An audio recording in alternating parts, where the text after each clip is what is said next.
बिस्मिल्लाहिर्रहमानिर्रहीम, अस्सलाम वालेकुम नाजरीन, मैं साइमा कंवल और आप देख रहे हैं चीख उठा कराची। जनाब, अब बस कुछ दिन रह गए हैं, इसके बाद अयाम अज़ा शुरू हो जाएंगे। 2022 के अयाम अज़ा जो कि पूरे 2.25 महीने तक जारी रहेंगे। कराची में मुहर्रमुल हराम के हवाले से आप जानते हैं हर साल हम प्रोग्राम करते हैं, लेकिन इस दफ़ा हमने सोचा कि हम ग्रेजुअली प्रोग्राम जो है वो पहले से स्टार्ट कर दें, ताकि ज़रा कुछ ऐसी तशरीही रह जाती है कुछ इन प्रोग्राम्स में, जो मुझे खुद भी ऐसा लग रहा होता है कि शायद मुझे इसमें थोड़ा सा और वक्त देना चाहिए था। तो इस साल मैंने सोचा कि जैसे ही मुहर्रमुल हराम शुरू होगा उससे पहले कुछ ज़रूरी ऐसे हम प्रोग्राम करें कि मुहर्रम अभी 2.25 महीने जारी रहेगा। इस दौरान में इसके हवाले से एक मुनज़्ज़म एक पूरा हमारा जो प्रोग्राम्स की एक चेन है वो आप देख सकें। आज उसका पहला प्रोग्राम है। मैं आज आपको लेकर आई हूँ अयाम अज़ा का, ये हमारा स्टार्ट होने से पहले ये हमारा पहला प्रोग्राम है। मैं इस वक्त मौजूद हूँ अज़ादारी के गढ़, कराची का ही नहीं बल्कि पूरे पाकिस्तान में अज़ादारी का जो चीता जो गढ़ है ना, कराची की अगर बात की जाए तो कराची का एक अहम गढ़ है अंचोली की। ये है शहदाए इमाम बारगाह शहदाए करबला, और ये इतनी बड़ी इमाम बारगाह है और इतनी ये ऐसी मशहूर इमाम बारगाह है कि अगर मैं आपको अयाम अज़ा में सिर्फ इनकी बताऊं तो यहाँ पर वो रश होता है इस पूरे अंचोली में कि जिसकी मिसाल दिखने को नहीं बहुत कम मिलती है। देखिए, कराची में कुछ फिंगर टिप के ऊपर कुछ ऐसे स्पॉट्स हैं, इमाम बारगाहें आपको पूरे कराची में नजर आएंगी, लेकिन कुछ स्पॉट्स जो है ना वो बड़े अहम हैं। जैसे कि ये आप देख रहे हैं अंचोली के बाद नंबर आता है नुमाइश का, क्योंकि बहुत बड़ी अज़ादारी वहां पर भी होती है। उसके बाद ओल्ड एरियाज की अगर हम बात करें तो जो खारा दर का वो एक अलग से आपको पता है कि हम हर साल वहां पे एक स्पेशल ट्रिब्यूट पेश करते हैं जो इमाम हसन और हुसैन और जो रसूलुल्लाह सल्लल्लाहु अलैहि वसल्लम की जो आल है, जो उन्होंने कुर्बानियां करबला में पेश की, उसके लिए हम एक पूरा ट्रिब्यूट पेश करते हैं। वो तो हो गई, लेकिन आज हम ये कुछ इमाम बारगाहें आपको दिखाने के लिए आए हैं। ये विजिट का एक हमारा प्रोग्राम है। विजिट में हम अभी मुहर्रमुल हराम शुरू होने में वक्त है, कुछ दिन है, हम ऐसा प्रोग्राम करने के लिए जा रहे हैं कि अगर कोई थोड़ी बहुत कसर रह गई है वो भी पूरी हो जाए, क्योंकि ये 2.25 महीने बड़े अहम होंगे। सिक्योरिटी के हिसाब से भी आप हमारे सिक्योरिटी के भी आगे चल के प्रोग्राम इंशाअल्लाह ताला देखेंगे, निजामत के हवाले से भी आप प्रोग्राम देखेंगे। लेकिन फिलहाल मैं आपको विजिट के लिए लेकर चली हूँ। जितने भी ऐसी इमाम बारगाहें जो आज हम अपने प्रोग्राम में आपको दिखाएंगे, यहाँ के जो इनके जो ट्रस्ट है उनसे भी बात करेंगे, लोगों से भी बात करेंगे कि अगर कोई कसर है तो वो इसी वक्त पूरी कर ली जाए, पेशतर इसके के मुहर्रमुल हराम के फिर वो बिजी डेज शुरू हो जाएं, इससे पहले हम ये प्रोग्राम करें। सबसे पहले हम आगाज करें हैं बारगाह शहदाए करबला, जिसका आप पीछे देख रहे हैं। अगर मैं इसकी वसअत के हवाले से बात करूं तो ये एक बहुत बड़ी इमाम बारगाह है। मैं अभी जो ट्रस्ट है उनके जो ओहदेदार हैं मैं उनसे भी बात करूंगी, लेकिन अगर आप पीछे देखें एक बहुत ही खूबसूरत इमाम बारगाह आपको नजर आएगी। इंतहाई सुकून आपको महसूस होगा यहाँ पर, लेकिन इसकी जो बनावट है, इसका जो हदूद दरबा है, बेहतरीन इसकी जो है वो आर्किटेक्ट इसके इस मुंह बोलता सबूत है। जरा चलते हैं ट्रस्ट पे, देखते हैं कि वो हमें इस हवाले से क्या बताते हैं। सबसे पहले हम प्रोग्राम का हिस्सा कर रहे हैं नाम बारगाह शहदाए करबला अंचोली से। सबसे पहले बात करेंगे जनरल सेक्रेटरी ट्रस्ट खैरुल अमल अली मैसम काज़मी नौजवान इस वक्त हमारे साथ मौजूद है। मैं सब मुझे एक बात बताइए कि देखिए, इस वक्त मेरे पहले आने का मकसद ये है कि ताकि जो अगर कोई नोक पलक दुरुस्त होनी है ना वो अयाम अज़ा शुरू होने से पहले हो जाए, मकसद मेरा ये है। अब अगर मैं आपसे बात करूं तो देखिए, पहले 2 साल जो पिछले थे उसमें तो ये था कि कोरोना का जोर था, खासतौर पे 2020 से लेकर फिर बीच में 2021 भी तकरीबन हमने देखा, लेकिन 2021 के भी कुछ अयाम में हमने देखा कि उसके बावजूद रश बहुत ज्यादा था। इस दफा तमाम तर पाबंदियां हुई हैं, जरा थोड़ी सी जाहिर उसमें रिलैक्सेशन हुई है, तो इस दफा एक्सपेक्ट किया जा रहा है कि इस दफा रश होगा बहुत ज्यादा। क्या ट्रस्ट आप उसके जनरल सेक्रेटरी होने की हैसियत से समझते हैं कि तमाम तर इंतजाम फुल प्रूफ हो चुके हैं या 1-2 कसर अभी बाकी? देखिए, हम जो शियान हैदर कर्रार हैं, हमारा तो वजूद ही जो है वो ख़ास तौर पे जनाब फ़ातिमा सल्लल्लाहु अलैहा की दुआ से इमाम हुसैन अलैहिस्सलाम का जिक्र करने और उनका गम मनाने के लिए है। तो अब जिस तरह से ये अय्याम अज़ा आ रहे हैं, तो ख़ास तौर पे जहाँ साल भर जो है वो ज़िक्र इमाम हुसैन रहता है, लेकिन ये ख़ास तौर पे ये अय्याम होते हैं अय्याम अज़ा, जिसमें आप खुद जानती हैं कि शुरू के जो 10 रोज़ हैं इसमें मरकज़ी अशरा भी यहाँ पर होता है। और वो अशरा सिर्फ जो है वो यहीं तक उसके लोग महदूद नहीं रहते हमारे इदारे तक, वो पूरे इलाका हमारा जो है वो समझें कि अज़ा खाना ही होता है। पूरा ब्लॉक 20 जो अंचोली सादात सोसाइटी है उसके हवाले से जहाँ हमारी ट्रस्ट यहाँ पर इंतज़ामात कर रही है, जिस तरह आप देख सकते हैं कि इसकी तैयारियाँ रंग और रोगन हो रहा है। सिक्योरिटी के हवाले से जो कैमरे हैं उनकी तनसीब भी हो रही है, रिपेयरिंग भी जारी है, और दीगर सफाई सुथराई के मामला, तमाम कारपेट क्लीनिंग वगैरह वो सब तो हम कर रहे हैं। इसके अलावा सिक्योरिटी जिस तरह से मामला है, सिक्योरिटी का मामला जो है वो हमारे जो पुलिस रेंजर्स, इस तरह से सिक्योरिटी ज़िम्मेदारी उनकी है। हम उनके साथ सिर्फ ताउन कर सकते हैं या चेकिंग करने के लिए हम यहाँ के अपना अमला खड़ा कर देंगे, सिक्योरिटी ज़िम्मेदारी उसकी है। और जिस तरह से यहाँ सिर्फ इदारे के अलावा पूरे इलाके में जिस तरह से होता है, यहाँ पे आवाम आती है, यहाँ पे तकरीबन 1 लाख के करीब जो है वो मजमा होता है, तो उसको हमारी अलम वर्किंग कमेटी है जो मोहल्ले की हमारी कमेटी है वो देखती है। उसके काजिम रज़ा साहब हैं, ये उसको इंचार्ज हैं, उसके जनरल सेक्रेटरी, ये तमाम मामला देखते हैं, तमाम ट्रैफिक का कंट्रोल, पार्किंग वगैरह, उसकी आप ये मज़ीद ये तफसील आपको बता सकते हैं। अशरा इस दफ़ा इस इमाम बारगाह शुहदाए करबला में कौन पढ़ रहा है? जी, इस बार जो है वो मरकज़ी अशरा जो है हमारा मौलाना अली रज़ा रिजवी ऑफ लंदन, वो लंदन से तशरीफ़ लाते हैं, वो मरकज़ी अशरा पढ़ेंगे। 9 बजे मजलिस अज़ा का आगाज़ हुआ करेगा और 10:30 बजे ठीक जो है मौलाना ज़ेब मिंबर हुआ करेंगे। ठीक है, सही है। अब ज़हरिए के जिन लोगों को नहीं पता वो मैं आपको बता दूं कि देखिए कि ये ख़ास तौर पे ये जो 10 दिन है और इसके अलावा जो 2.25 महीने हैं, ये लोगों को जिनको मालूम नहीं है, मैं उनके लिए सिर्फ उनकी मालूमात के लिए बता रही हूँ कि देखिए कि सिर्फ 10 दिन तो वो है ना कि जब ये आपको इलाका जो है ये पूरा का पूरा आपको पैक मिलेगा, क्योंकि एक मजलिस नहीं होती है यहाँ पर। आप समझ लें कि ये पूरा इलाका जो है वो कन्वर्ट हो जाता है अज़ा खाने में। एक घर के अंदर मजलिस हो रही होती है और बड़े पैमाने पर हो रही होती है, और ये जो चंद एक इमाम बारगाहें हैं, इनकी सिक्योरिटी को लेकर और तमाम तर मामलात को देखते हुए इस इलाके में चूंकि उसको इलाके को पूरा पैक किया जाता है, जरिए कि वो एक जरूरी अमल है, तो लिहाजा अगर इस इलाके में अगर आने वाले और जाने वाले एक खास तौर पर इन 10 दिनों में, इसके बाद जो 2.25 महीने होंगे उसमें ज्यादा ज्यादा ये होगा कि वो जो शबेदारी होती है एक तो उस वक्त, और या फिर कोई खास ऐसी डेट आती है कि जिसमें किसी की शहादत होती है या कोई ऐसा वो होता है, उस वक्त जो है वो ये पैक हुआ करेगा। लेकिन ये 10 दिन आपने याद रखना है कि अगर आपकी आमदोरफ्त का मरकज जो है वो अंचोली है तो आपने इस चीज का ध्यान रखना है। देखिए कुछ तकाजे हैं इस वक्त सिक्योरिटी के और कुछ तंजीमी मामलात के, आपको कॉपरेट करना है। आप यहाँ पर जो मोहल्ला कमेटी है, आप उसके जो अलम कमेटी है आपकी, आप उसके जो हैं वो रूहें रवा हैं, तो आप मुझे ये बताइएगा कि ज़ाहिरी है कि सिर्फ एक ट्रस्ट के जो जनरल सेक्रेटरी हैं उनकी जो जिम्मेदारी है वो तो उन्होंने बता दिया कि देखिए हम ये करेंगे, लेकिन अब जो लाखों की तादाद में और सबसे बड़ी जो तादाद है ना वो तो खुद अंचोली की निकल के आती है।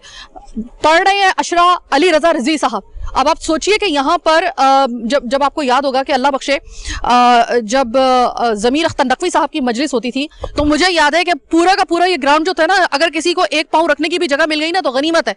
इस दफा इनका जो है जो आपको पता है कि इनका भी जो है वो बहुत ज्यादा इंतजार किया जाता है, खासतौर पर अयाम अज़ा में।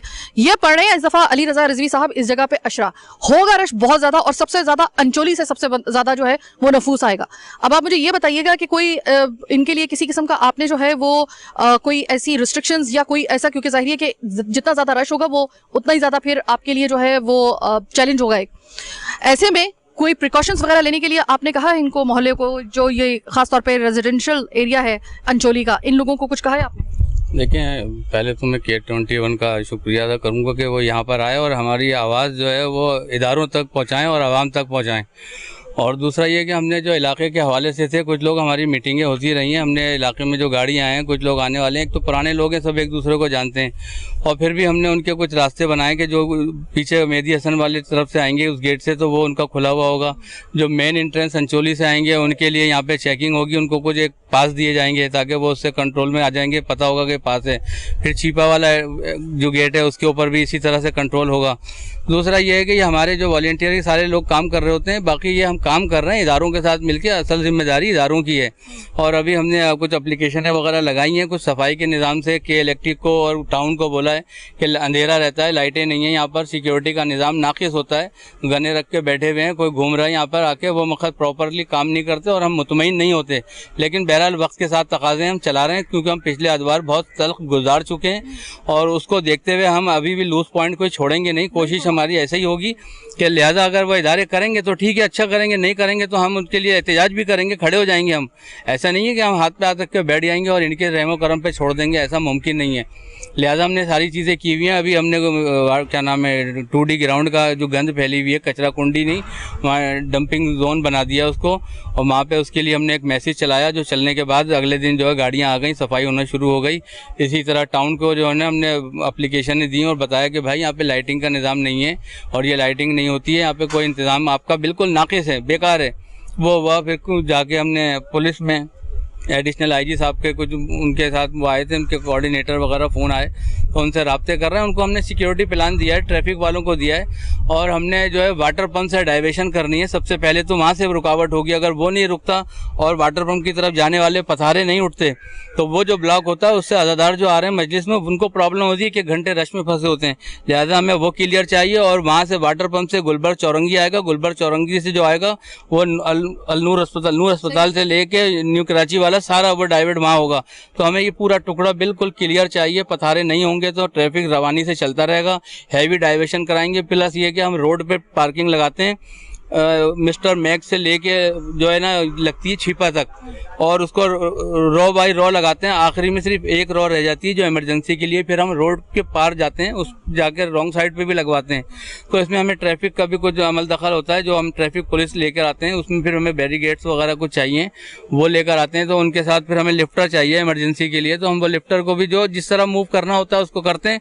तो ये हमें प्रॉपर चीज़ें चाहिए, और अगर ये चीज़ नहीं होगी तो हम तो इसके जिम्मेदार नहीं है, तो फिर इदारा लाजमी बात है वो जिम्मेदार होता है। मैं यहाँ पर इस वजह से आई हूँ ताकि कोई अगर बार बार मैं ये आपको याद दहानी करवा रही हूँ, पहले करने का मकसद ये है कि अभी दिन है, अगर आप अभी भी कुछ कोशिश करें, कोई थोड़ी बहुत कसर रह गई है, जैसे कि काज़मी भाई ने बताया है, इन मामलात को आराम से इस अरसे में आराम से उसको जो है वो उसका कोई हल निकाला जा सकता है और उसको कवर किया जा सकता है।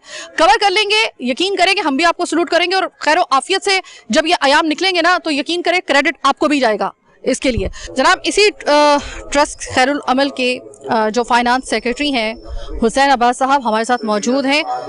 हुसैन अब्बास साहब, अयाम अज़ा बस ये आ गए, समझे। अब आप, मुझे मालूम है आपकी दिनों रात इसी आपके हवाले से जो है वो बसर हो रहे होंगे, लेकिन अगर फाइनेंस की बात की जाए ना तो किसी भी इमाम बारगाह का नज़्म व नस्क चलाने के लिए फाइनेंस डिपार्टमेंट सबसे ज़्यादा कलीदी किरदार अदा करता है। तो अगर मैं आपसे मालूम करूँ तो इस वक्त 2022 का ये जो अयाम अज़ा का सिलसिला शुरू होने वाला है, फाइनेंस के हवाले से बात करूँ तो कोई किसी किस्म का कोई इसमें जो है वो क्रैक वगैरह तो नहीं आ रहा? बिस्मिल्लाहिर्रहमानिर्रहीम। सबसे पहले तो शुक्रिया आपके चैनल का कि आपने हमारी आवाज़ को ज़िम्मेदार इदारों तक और अफराद तक, जो अवाम-उन्नास तक पहुंचाने का ज़रिया बने हैं।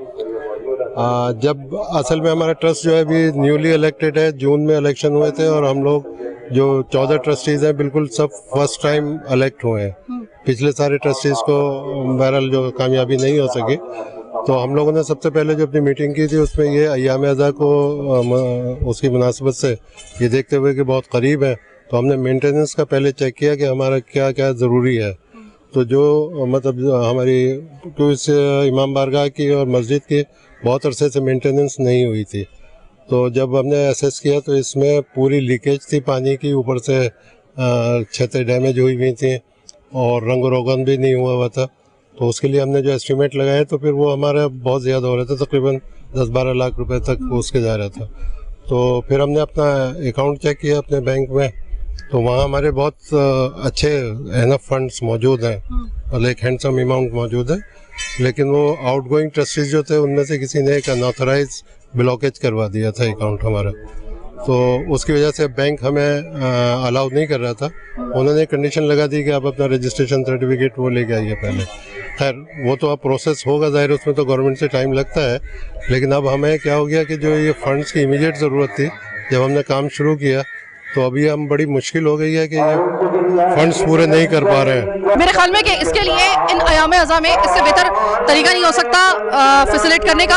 हर शख्स जो है, हर इदारा वो फैसिलिटेट कर रहा है इन अयाम अज़ा को, क्योंकि ये अयाम अज़ा सिर्फ एक खास कम्युनिटी के नहीं है। याद रखिएगा कि हुसैन हम सबके हैं और ये अयाम अज़ा हम सबके हैं। इसके लिए अगर किसी भी जगह पर कोई भी मदद की जरूरत पड़ रही है तो मेरे ख्याल में कि कोई भी इदारा हो, चाहे वो बैंक हो, हमें एक ही सफ पे खड़ा होना है।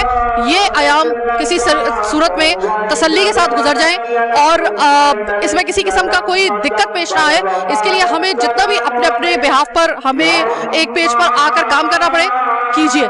ये अयाम अज़ा हमें सुकून से गुजारने के लिए जिसका जितना स्टेक बनता है वो उतना काम करके अदा करे, फैसिलिटेट करके अदा करे। बहरहाल एक छोटी सी ब्रेक का वक्त है, ब्रेक के बाद वापस आएंगे तो यहाँ से नहीं बल्कि हम किसी दूसरी इमाम बारगाह से आपको ज्वाइन करेंगे। मेरे साथ रहिएगा।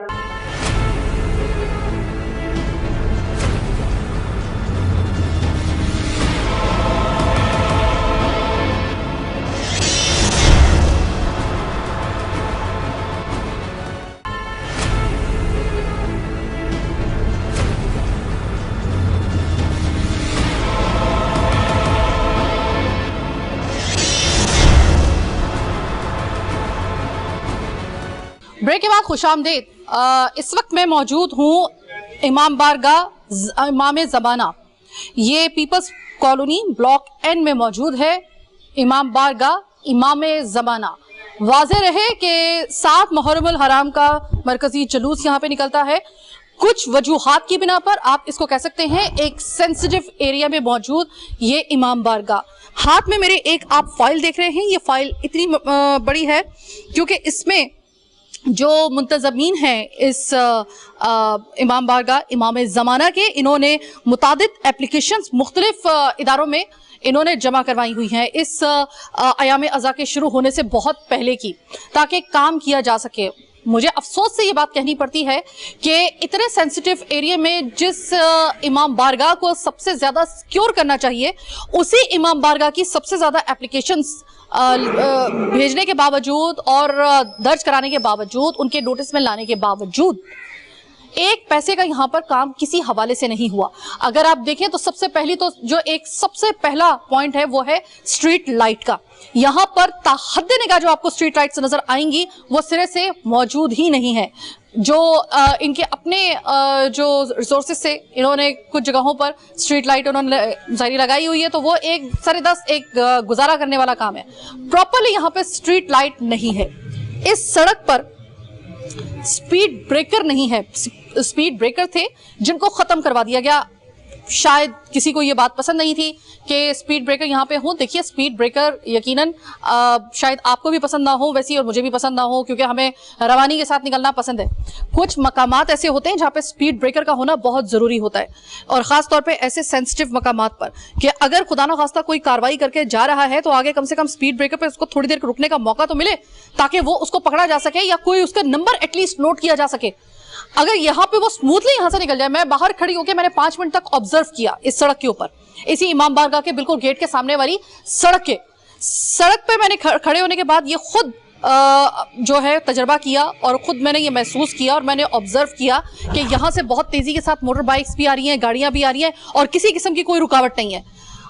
आने वाले दिनों में एक बात याद रखिएगा कि बहुत सालों से अल्हम्दुलिल्लाह अयाम अज़ा जो हैं वो तसल्ली के साथ, तशफ़ी के साथ, सिक्योरिटी के साथ और बड़े खैर आफियत से हो जाते हैं। बहुत अच्छी बात है, लेकिन याद रखिएगा कि अगला दुश्मन जो है ना वो ताक में है कि कोई एक पॉइंट ये रिलैक्स हो, अगले रिलैक्स हो, ताकि कोई एक पॉइंट ऐसा मिले और उसके ऊपर वार किया जा सके। क्योंकि आप अपने दुश्मन से कुछ भी एक्सपेक्ट कर सकते हैं, उसको आप लाइट नहीं ले सकते। तो रिलैक्स होने का तो बिल्कुल यहाँ पर कोई 1% का भी सवाल पैदा नहीं होता। लेकिन अनफॉर्चुनेटली ऐसा लग रहा है कि फिलहाल अभी अयाम अज़ा से पहले मैं इसी वजह से आई हूँ कि जो रिलैक्स हुए हैं वो जरा थोड़ा सा अपने रिलैक्स जोन से बाहर आए और जरा थोड़ा सा तवज्जो दें। मैं अभी मुंतज़मीन से बात कर रही हूँ अभी प्रोग्राम के इसी हिस्से में, आप जरा उनकी भी जुबानी सुन लीजिए ताकि अभी वक्त है, आप इन लूप होल्स को दूर कर सकते हैं। चले जनाब, बाकायदा तौर पे यहाँ की पूरे के पूरे मुंतज़मीन मेरे साथ मौजूद हैं और अब आप खुद जरा सुन लीजिए। सबसे पहले मैं जनरल सेक्रेटरी इमाम बारगाह इमाम ज़माना आसिफ रज़ा ज़ैदी साहब से बात करूंगी। आसिफ भाई, मैंने पूरे इलाके को विजिट करके आई हूँ, जो इसके इतराफ़ का जितना भी इलाका है ना, मैं इसको विजिट करके आई हूँ। यकीनन आपको भी अंदाजा होगा कि इसको आप कह सकते हैं कि जरा थोड़ा सा सेंसिटिव एरिया में ये इमाम बारगाह मौजूद है। लाइक आपको पता है कैफे प्याला से आप आगे आते हैं, फिर उसके बाद इस जगह के ऊपर आना, फिर उसके बाद इस इमाम बारगाह में मरकजी जुलूस 7 मुहर्रमुल हराम का निकलना। लेकिन अभी जो मैं आई हूँ, मुझे 1% कोई ऐसा लग ही नहीं रहा है कि अभी अयाम अज़ा शुरू हो गए हैं और उसकी कोई तैयारी या किसी किस्म का। आप लोग की एप्लीकेशन मैंने देखी है, ये इतने उनके ठंडे होने की वजह क्या है जिनको आपने ये एप्लीकेशंस दी? हम अपने तौर पे जो अरबाब इख्तियार हैं उनको दरख्वास्त दे चुके हैं, बता चुके हैं कि यहाँ स्ट्रीट लाइट के इश्यूज़ हैं, यहाँ पे सीवरेज लाइंस के इशू हैं, जगह जगह रोड जो है टूटी हुई है और स्पीड ब्रेकर्स के इशू हैं। सिक्योरिटी के हवाले से अभी तक किसी भी ज़िम्मेदार ने हमसे रब्ता नहीं किया है, गो के हमने कोशिश की कि रब्ता करें तो हमें रोलिंग स्टोन बनाया गया है अभी तक। तो सिक्योरिटी के ऊपर कॉम्प्रोमाइज़ किया जा रहा है? मैं SHO तैमूरिया साहब के पास भी गया था, ताबन होता है उनकी तरफ से, हमेशा होता है, लेकिन इस दफ़ा काफ़ी सुस्ती का मुजाहरा किया जा रहा है। हमेशा खुद से आके पूछते हैं। बहुत कोविड-19 के बाद आपको पता है कि ये मामला जो थे, गैदरिंग्स जो थी स्टॉप हुई थी, अब माशाल्लाह हालात नॉर्मल हुए हैं। अल्लाह ताला पाकिस्तान को आगे की तरफ लेके जाए मामला। लेकिन मुहर्रम अल हराम आपको पता है कि एक मजहबी त्यौहार होता है और तमाम जो है मकातब फ़िक्र इसके अंदर इन 10 दिनों में ज़्यादा इसको बड़े एहतराम के साथ मनाते हैं। लेकिन यहाँ पर रश की वजह से, और आपको पता है कि हमारे यहाँ क्योंकि थोड़ा ये रेगुलराइज एरिया है, कच्ची आबादी है, तो काफ़ी जगह इंक्रोचमेंट भी है। ना बल्दिया ने आके चेक करा है अभी तक, अब ना स्ट्रीट लाइट अब तक एक्टिव हुई है। कोई मामलात भी मुहर्रम के हवाले से किसी किस्म की किसी इदारे की तरफ से भी कोई तैयारी नहीं हो रही है। हम अपने तौर पर रब्ता करने की कोशिश कर रहे हैं और दरख्वास्त जहाँ जमा हो पा रही है वहाँ कर भी रहे हैं। तो उम्मीद है कि इंशाल्लाह कोई बेहतरी आएगी। हम आपके शुक्रगुजार हैं, आप आई इस हसास मसले की तरफ आप तवज्जो दिला रही हैं कि 21 के और आपकी टीम के बहुत बहुत ज़्यादा हम शुक्रगुजार हैं।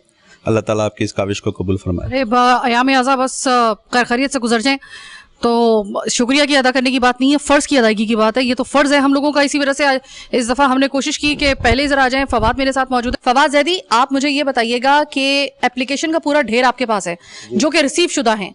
आपने कोई मेरे ख्याल में कि इदारा महकमा ऐसा नहीं छोड़ा है जिसमें कोई आपने दरख्वास्त दायर ना की हो। तो यकीनन आपने दरख्वास्त इसलिए दायर की है कि वहाँ पे कोई ना कोई मसला है। कोई भी इसका मतलब है कि मसला ऐसा नहीं है जो यहाँ पे ना मौजूद हो।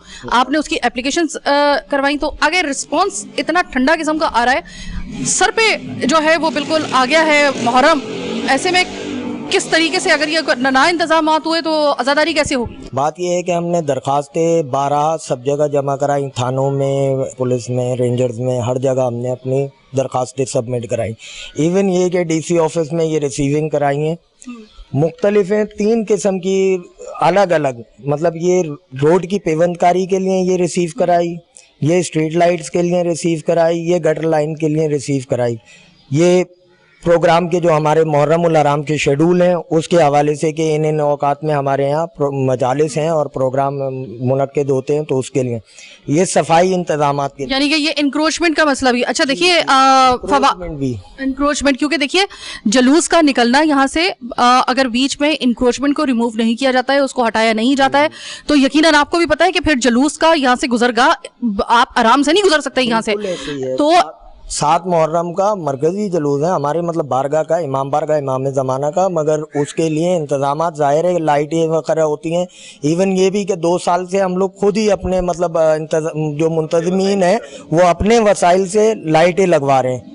पहले DC की तरफ से लगती थी, वो 2 साल से वो भी नदारत हुई हमारे, मतलब वो भी नहीं है। इवन ये कि यहाँ से लेके प्याला होटल तक अगर आप इस पैसेज पे चक्कर लगाएं तो जो पोल्स पे स्ट्रीट लाइट्स लगी हुई थी वो भी ये लोग उतार के ले गए। हमने खुद अपनी बारगाह के अपने मतलब अपने बिल पे, अपने उस पे हमने स्ट्रीट लाइट्स लगाई हुई हैं जो कि हम अपने तौर पे करते हैं, वो भी नाकाफी है हमारे लिए। DC साहब से आपकी कोई मुलाकात हुई? DC साहब से आज मुलाकात हुई, आज मीटिंग थी सेंट्रल के इमाम बारगाहों के हवाले से, तो हम वहाँ पे गए। DC साहब ने बमुश्किल तमाम 10 मिनट दिए और 10 मिनट बाद उन्होंने कहा कि मैं होम सेक्रेटेरिएट जा रहा हूँ और वहाँ पे मेरी मीटिंग है, तो आपको ADC साहब एंटरटेन करेंगे। ADC साहब ने बहुत बड़ी बात है कि उन्होंने अगर हमें 20 मिनट दिए ना और 1 कप चाय का दिया और रवाना किया, और कोई बात नहीं हुई, कोई चीज़ नहीं। इदारों के नंबर उनके सबके लेकर आ गए हम, टाउन के जो मतलब एडमिनिस्ट्रेटर्स हैं उनके नंबर मिल गए, लाइट वालों के मिल गए, बल्दियात के मिल गए, मगर कोई इम्प्लीमेंट नहीं है। अभी उन्होंने शाम तक का वादा किया था मगर किसी ने कोई चक्कर नहीं लगाया। फवाद, आप अच्छे तरीके से जानते हैं कि इनमें से जो आपने दरख्वास्तें दायर की हैं जी और जो आपने यहाँ पे प्रॉब्लम्स बताए, उसमें से अयाम अज़ा के शुरू होकर फर्ज करें कि अगर इब्तदाई दिनों में भी अगर एक भी लूप होल रह गया, आपकी अज़ादारी में बहुत मुखल होगा। यहाँ पे आने वाले जो मजलिस में आने वाले लोगों के लिए शदीद मुश्किलात होंगी। सबसे बढ़कर ये कि देखिए, किसी चीज़ के ऊपर खुदा के लिए कॉम्प्रोमाइज़ कर लीजिए, लेकिन खुदा के लिए इस मामले में सिक्योरिटी के ऊपर 0% भी कॉम्प्रोमाइज़ नहीं होना चाहिए। अगर आपकी सिक्योरिटी 0% भी कॉम्प्रोमाइज़ हो गई, 0%, अब मैं कह रही हूं कि 0.0% भी अगर कॉम्प्रोमाइज होती है तो कहीं ऐसा ना हो कि हमें अगले जो साल है ना, वो हमें ये वाला 2022 जो है वो मेरे मुंह में खाक कि हमें याद करना पड़े किसी हादसे के हवाले से। अभी हमें वो मामलात भूले नहीं है। मैं बार बार उन चीज़ों का जिक्र इस वजह से कर रही हूँ और मैं मुफस्सिल प्रोग्राम अभी मैं करूंगी इस हवाले से कि हम भूल तो नहीं गए अपने उन माजी के उन शोहदा को जिन्होंने अपनी जानें कुर्बान की। कैसे कैसे हमने बम धमाके इस शहर में बर्दाश्त नहीं किए हैं। इमाम बारगाहों को किस तरह टारगेट किया गया है, क्या हम नहीं जानते हैं? किस तरीके से टारगेट किलिंग होती रही है, क्या हम नहीं जानते हैं? ऐसे में अगर कुछ अल्लाह ताला ने सुकून के कुछ हमें लम्हात कुछ साल दे दिए हैं तो खुदा के लिए उनको बरकरार रहने दें। सिक्योरिटी पे कोई कॉम्प्रोमाइज मत कीजिए। अभी मैं आपके बाकी लोगों से भी ये बात करना चाहूंगी कि देखिए सर, मैं आपसे सबसे पहले करने होती है कि मुनव्वर भाई देखिए, इस तरह जिस तरह फवाद ने भी बताया है और इससे पहले अभी जिस तरह नाज़िर भाई ने भी बताया है कि जो इनकी दरख्वास्तों का जो जवाब है ना, वो कोई ज़्यादा हौसला अफजा नहीं आया है। और दरख्वास्त उस वक्त दी जाती है जिस वक्त प्रॉब्लम होती है। यकीनन प्रॉब्लम होगी तो आपने दरख्वास्त दी ना। ये लाइट इतना क्यों ले रहे हैं इस दफा 2022 के इस मुहर्रम हराम को? ऐसा क्यों मुझे लग रहा है कि अभी तक इन्होंने कोई सोए हुए हैं, बेहोश हैं ये लोग, इन्होंने तो कोई बताया ही नहीं है, इनको समझ में नहीं आ रहा। लगता है इनको पता ही नहीं है कि शायद मुहर्रम आ रहा है। क्या है वजह, क्या हुई है? इसके बारे में मैं मुझसे बेहतर आप समझती हैं क्योंकि आप तो प्रोग्राम करती रहती हैं। बात यह कि इस वक्त हर आदमी जो है ना अपनी जिम्मेदारी दूसरों के ऊपर डालने के चक्कर में है कि अब हम जिसके पास भी जाते हैं बोलता है इसके पास जाओ। ये हमारे साथ हुआ है, हम जिसके पास भी जा रहे हैं वो कह रहे हैं यहाँ से नहीं, आगे से। अब हम इसी तरह मतलब हमको जो रोल किया जा रहा है, रोलिंग स्टोन अगर मैं कहूँ तो ज़्यादा बेहतर होगा। जी बिल्कुल ऐसी है। तो ये सारी चीज़ें मतलब सीरियस कोई भी नहीं ले रहा मुहर्रम के हवाले से। फाइनेंस सेक्रेटरी बाकी साहब हमारे साथ मौजूद हैं। बाकी भाई ये बताइएगा कि इस वक्त जो मैंने अभी 3 लोगों से मैंने बात की है और जो मैं खुद मैं खड़ी होकर मैंने 15 मिनट मैंने अपने बाहर, मैंने इसी वजह से सड़क के ऊपर खड़े होकर मैंने तमाम चीज़ों का जायज़ा लिया है, इस इलाके का विजिट किया कि मुझे सही तरह सिचुएशन वाज़े हो सके। जो मैंने चीज़ें देखी हैं तो मुझे 1000 लूप होल नज़र आए हैं। इमाम बारगाह इमाम ज़माना जगह ये ऐसी है कि जिसको आप कह सकते हैं कि ज़रा थोड़ा सा यहाँ पर ज़्यादा रिस्क आप कह सकते हैं।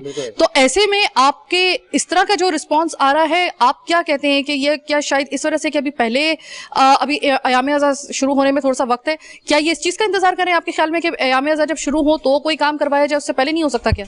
नहीं, बिल्कुल ऐसा नहीं है। बेसिकली पर्पस ये है कि इस वक्त तमाम तंजीमें जो है वो इलेक्शन मुहिम में बिजी हैं, जिसकी वजह से वो लेकिन इलेक्शन तो पोस्टपोन हो गए ना? बिल्कुल पोस्टपोन हो गए, लेकिन कल उसकी अनाउंसमेंट हुई है। तो सारे लोग जो है अपनी कैंपेन्स में लगे हुए हैं, लेकिन ये सब भूल गए कि जो मुंतखब करके आपको लाए हैं उनकी भी कुछ जिम्मेदारी है आप लोगों के ऊपर, जो कि सब भूल चुके हैं। अभी वोट का मामला था, कल तक सारे यहाँ पे इमाम बारगाह में भी आ रहे थे और घरों पे भी आ रहे थे, लेकिन किसी ने आके ये नहीं पूछा कि आपको मसला क्या है, आपको मसाइल क्या हैं। अयाम अज़ा करीब आने वाले हैं, आपको कोई इशूज़ तो नहीं है। तो इस तरफ जो है वो किसी भी तवज्जो नहीं दिलाई। अभी ये कैंपेन आपकी खत्म होगी, उसके बाद आपको दोबारा स्टार्ट हो जाएगा कि भाई दोबारा इलेक्शन है, आप लोग दोबारा ये लोग कैंपेन स्टार्ट कर देंगे। इनको आवाम से आई थिंक मेरे ख्याल से कोई लेना देना नहीं है, इनको सिर्फ अपनी कुर्सी और अपने इलेक्शन की जो है वो परवाह है। यानी कि आप कहना चाह रहे हैं कि वो तो मैं कहती हूँ कि फिर तो शुक्र ही है कि इलेक्शन पोस्टपोन्ड हो गए। मैं तो कह रही हूँ शुक्र है खुदा का कि पोस्टपोन्ड हो गए। हालांकि बहुत से लोग इस बात पे गुस्से का इजहार कर रहे हैं, लेकिन मैं कह रही हूँ कि अगर यही वजह है ना तो फिर शुक्र है कि इलेक्शन पोस्टपोन्ड हो गए, क्योंकि ऐसे में अगर इलेक्शन और ये मुहर्रम साथ में आते तो ये तो कलाई खुल गई थी कि आपने इलेक्शन पे सारी सिक्योरिटी लगाई हुई थी, इमाम बारगाहों को आपने खुला फिर जो था एक खुला रास्ता दे दिया था, क्योंकि आपके पास एक तो नफरी बहुत कम, आपके पास सबसे बड़ा तो एक ये जवाब। दूसरी बात यह कि सारी नफरी अगर इलेक्शन की तरफ अगर वो चली जाती तो फिर आपके इतना बड़ा साल का सबसे बड़ा इवेंट जो होता है वो होता, और वो भी 2 साल कोरोना के बाद। अब जो रश पकड़ेगा ये मुहर्रमुल हराम, आप देखेंगे, आपको दिखाई देगा रश। खुदा के लिए मैं पुलिस के आला हुकाम को, सिक्योरिटी नाफिज करने वाले इदारों को कहूंगी, होश में आइए हजूर वाला। ये मुहर्रमुल हराम के बस 2.25 महीने हैं, 10 दिन बिलखसूस, कम से कम 10 दिन तक तो, वैसे तो 2.25 महीने तक मुसलसल, लेकिन 10 दिन तक तो कम से कम आप लोगों को हर सूरत में सिक्योरिटी की 1% की भी गुंजाइश आपने नहीं छोड़नी है। अब इस जगह को मैंने कर दिया हाईलाइट, ये आ गया रजिस्टर्ड, ये हो गया प्रोग्राम। तो अभी ये याद रखिएगा कि खुदा ना खास्ता कल कला अगर यहां पर किसी भी किस्म का, अल्लाह ना करे, मेरे मुंह में खाक कोई वाकया होता है तो याद रखिएगा हमने आपको आगाह कर दिया था, फिर कोई जवाब पेश मत कीजिएगा। छोटी सी एक ब्रेक का वक्त हुआ है, ब्रेक के बाद वापस आएंगे, किसी और इमाम बारगाह से आपको ज्वाइन करेंगे आज के प्रोग्राम में, मेरे साथ रहिएगा।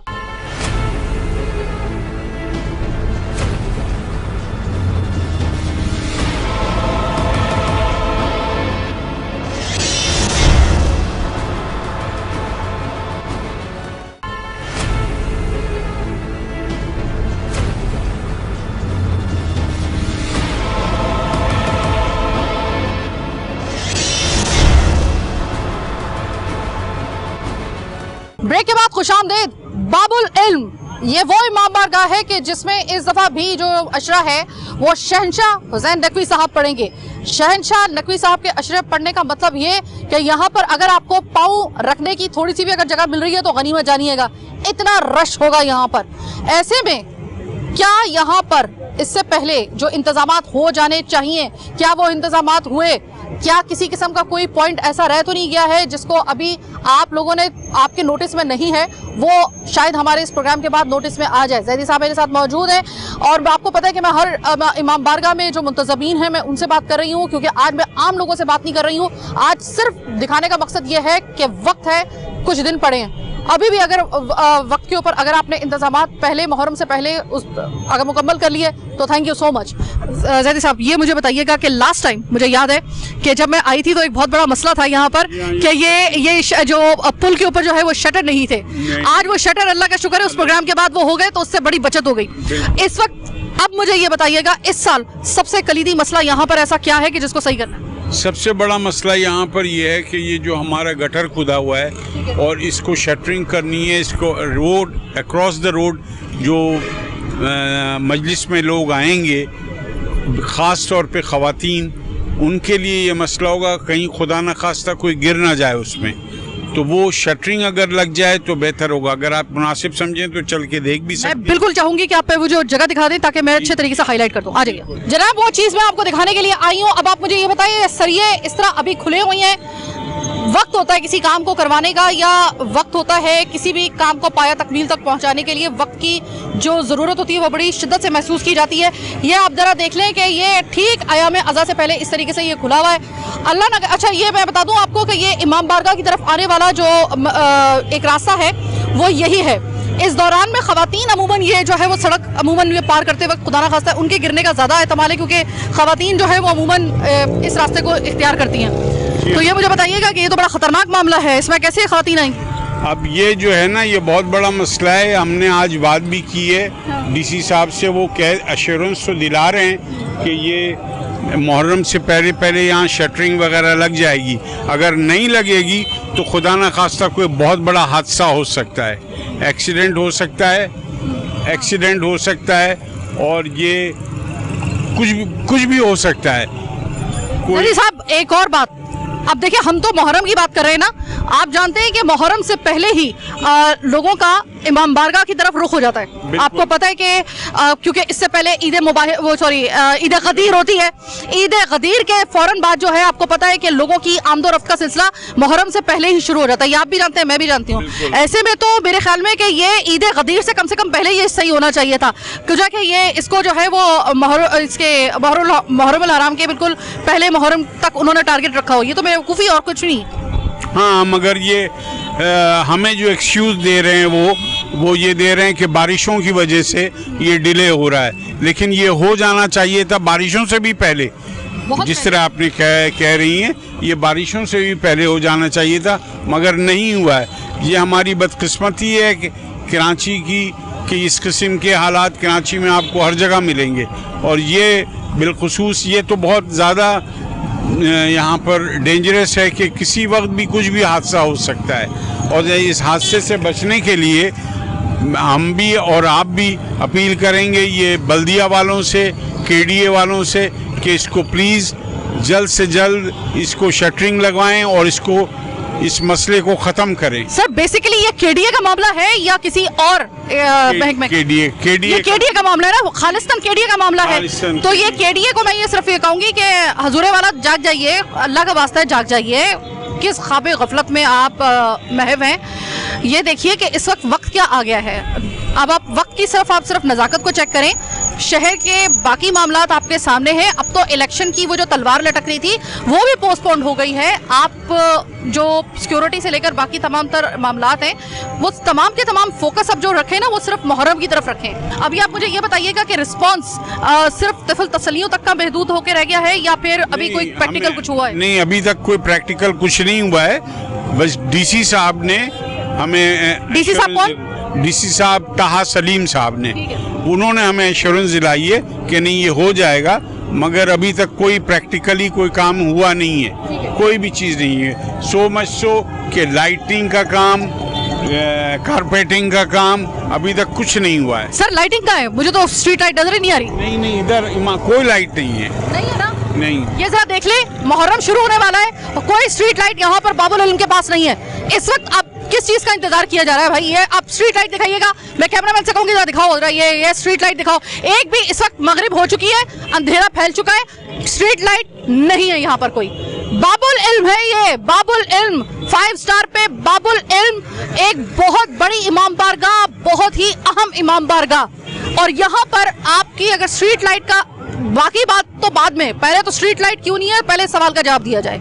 ये मामलात आपको मैंने दिखा दिए हैं। जरा अभी तक मामलात सिर्फ यहीं तक महदूद नहीं है, एक और जगह भी है बिल्कुल इमाम बारगाह के साथ, वहां पर भी कुछ मसला है, वहां पे भी चलते हैं। फिर शहनशाह नकवी साहब यहाँ पर जब पढ़ाएंगे तो आप सोच सकते हैं कि पूरी जो इमाम बारगाह है अंदर से फिल और बाहर भी ये पूरा का पूरा भरा होता है। ये मैं बाहर के एरिया में हूँ, अंदर से मैं बाहर आ गई हूँ। ये मैं बाहर का एरिया है। बाहर के एरिया में लोगों के खड़े होने के लिए जगह ज़्यादा से ज़्यादा होनी चाहिए, लेकिन इस वक्त ये जगह जो है वो घेरी हुई है इस कीचड़ के बहुत ही सख्त किस्म के एक मवाद ने, जो कि बारिश के बाद गालिबन यहाँ पे जम गया है। यहाँ पर आप खड़े नहीं हो सकते, आपको शदीद मुश्किलात का सामना करना पड़ेगा यहाँ पे खड़ा होने के लिए, क्योंकि यहाँ पर खड़ा होने के लिए आपको जो है वो अपने पाँवों की कुर्बानी देनी होगी, क्योंकि बहुत ही सख्त किस्म का ये कीचड़ जो है वो बन चुका है। जैदी साहब, ये आ गया मुहर्रम, बिल्कुल पास आ गया हमारे मुहर्रम। मुहर्रम से पहले ये इंतजाम किए हैं कि ये जो है वो, मतलब आपने शिकायत भी की है और आप फला, कभी एक, मुझे पता है कि आपका चक्कर जो है कभी एक ऑफिस में लग रहा है, कभी केडीए में लग रहा है, कभी वहाँ पे लग रहा है, कभी आप जो है वो एसएसपी ऑफिस जा रहे हैं कि सिक्योरिटी के लिए। आप लोग दिन रात आपके एसी के ऊपर मुहित होके रह गए हैं और इंतजाम ये उनका ये रिस्पांस बस प्रोमिसेस के ऊपर चल रहे हैं हम लोग कि ये हो जाएगा, अभी बारिश रुक जाए, काम हो जाएगा आपका, सारी काम, ये सारी चीज़ें जो है ये प्रोमिसेस के ऊपर चल रही है अभी तक। इंशाल्लाह हो जाएगा। हो सकता है कि हमारे डीसी साहब ताहा सलीम साहब वो कुछ कोऑपरेट करें। अभी तक हमारी डीआईजी से मीटिंग नहीं हुई है, कल शायद है डीआईजी से मीटिंग, मगर उसके बाद फिर देखिए क्या होता है। ताहा सलीम साहब ने यहाँ पे विजिट किया, ये इतनी इंपॉर्टेंट इमाम बारगाह है, जरा उन्होंने विजिट किया है कि यहाँ पे कोई ऐसे है तो नहीं, कोई ऐसे मसाइल? लास्ट ईयर विजिट किया था, इस साल नहीं किया, मगर वो करेंगे, वो कह रहे हैं। ठीक है। तो अब ये हम सिर्फ ये नहीं कि हम ये गंदगी और ये सफाई सुथराई, हम वैसे अपने अज़ादारों से भी अपील करेंगे कि वो ज़रा ताउन करें लॉ इन्फोर्समेंट एजेंसीज़ के साथ, हमारे स्काउट के साथ, और पार्किंग को जहां अलॉट की गई है, अगर आउटसाइड इसलिए कि यहाँ तो नहीं हो सकती, तो वो वहाँ उनके साथ ताउन करें और वहाँ पार्क करें। स्काउट्स और हमारे लॉ इन्फोर्समेंट एजेंसीज या रेंजर्स इनके साथ तकरार नहीं करें। आपको जो मसला है आप हमारे पास आ जाएं, सीधे इंतज़ामिया के पास आएँ कि ये मसला है। स्काउट वाले आपको तंग नहीं करेंगे, स्काउट वाले आपकी सहूलत के लिए। तो इसलिए हम अपने अज़ादारों से भी अपील करेंगे कि वो इन लोगों के साथ ताउन करें और आपकी हमारी बेहतरी के लिए ये काम कर रहे हैं स्काउट वाले। सैदी साहब, ये तो हो गई एक पब्लिक के लिए अपील। यकीनन पब्लिक जो यहाँ पर आएगी, जो अज़ादार यहाँ पर आएंगे, याद रखिएगा कि आप किस मकसद के लिए यहाँ पर आ रहे हैं और कि इनकी पैरवी करते हुए आ रहे हैं, तो खुदा के लिए उनकी पैरवी की लाज रखिएगा। और यहाँ पर जो ताउन आपसे दरकार है उस ताउन के ऊपर पूरा उतरिएगा। सरिये निकले हुए हैं, खुदा ना खास्ता कोई औरत उसके ऊपर गिरे तो वो बचेगी नहीं, खुदा ना खास्ता, या कोई भी उसके ऊपर गिर जाए वो बचेगा कोई भी नहीं। नहीं बचेगा, जो भी गिरेगा वो बचेगा नहीं। इसलिए सरिया बहुत पॉइंटेड ऊपर की तरफ निकला हुआ है, सारे सरिये तलवार की तरह निकला हुआ है, बिल्कुल निकला हुआ है। सही है। तो अब ये मुझे बताइए कि क्या ये फिर हम क्या राई का पहाड़ बनाते हैं? क्या ये बात आपके जहन में पहले नहीं थी कि इसको मुहर्रम के और बारिशों के मानसून के आने के सीजन से बहुत पहले हमें ये काम मुकम्मल कर लेना चाहिए था, ताकि आप भी रिलैक्स होते और यहाँ पर कोई सवाल उठाने का मौका ही ना मिलता?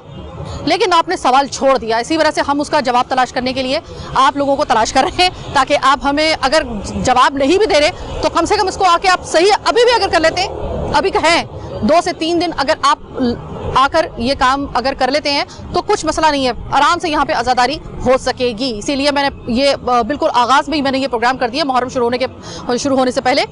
बाकी पब्लिक से यही दरख्वास्त है, ताउन करें। लॉ इन्फोर्समेंट से हाथ जोड़ के गुजारिश ये है कि खुदा के लिए इस दफ़ा सिक्योरिटी के ऊपर किसी जिस तरह लास्ट ईयर उससे पिछले साल और काफ़ी अरसे से आप जिस तरह अलर्ट हैं और जिस तरीके से आप बहुत एक मशाक अंदाज में आपने सिक्योरिटी को इन दिनों में मेंटेन रखा है, इस साल भी इसी तरीके से हम आपसे उम्मीद रखते हैं। खुदा के लिए कोई एक पॉइंट भी मत छोड़िएगा। मैं मुसलसल आपको मुख्तलिफ इमाम बारगाहों की विजिट करवाती रहूँगी तकरीबन मुहर्रम तक, हर रोज़ नहा सही तो कम से कम 3 दिन हफ्ते के जो हैं इस जो अयाम अज़ा में मैं कोशिश करूंगी ज़्यादा से ज़्यादा जो कलीदी इमाम बारगाहें हैं उनका विजिट करूं, 1% भी उसमें कोई गुंजाइश ना रहे। इस वजह से मेरी और मेरे चैनल की यह काविश जारी रहेगी। तब तक मुझे मेरी टीम के साथ दीजिए इजाज़त। अल्लाह ने के बाद।